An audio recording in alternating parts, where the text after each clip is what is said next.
లింగోద్భవం అంటే ఏమిటి? లింగోద్భవం వెనుక ఉన్న పురాణ కథ ఏంటో తెలుసుకుందాం.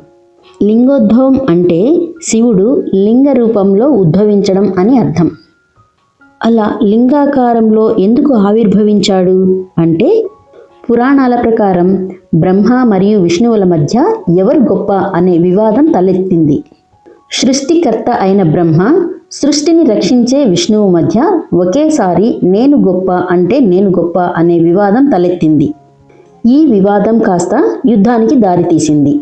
వారిద్దరి మధ్య ఉన్న అహంకారాన్ని అణచడానికి పరమశివుడు ఒక అనంతమైన అగ్నిస్తంభం రూపంలో వారి మధ్య ప్రత్యక్షమయ్యాడు.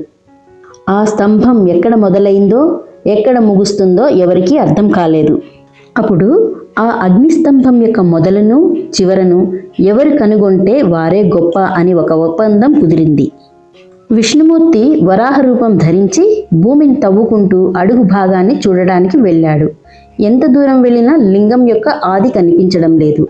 తన ఓటమిని అంగీకరించి తిరిగి వచ్చాడు.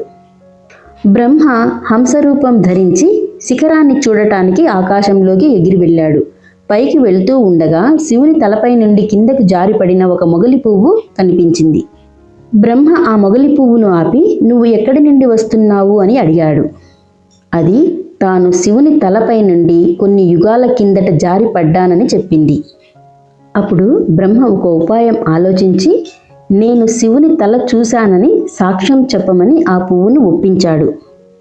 బ్రహ్మ తిరిగి వచ్చి తాను శిఖరాన్ని చూశానని అబద్ధం చెప్పి మొగలి పువ్వును సాక్షిగా నిలబెట్టాడు. అప్పుడు ఆ అగ్నిలింగం నుండి శివుడు ప్రత్యక్షమయ్యాడు.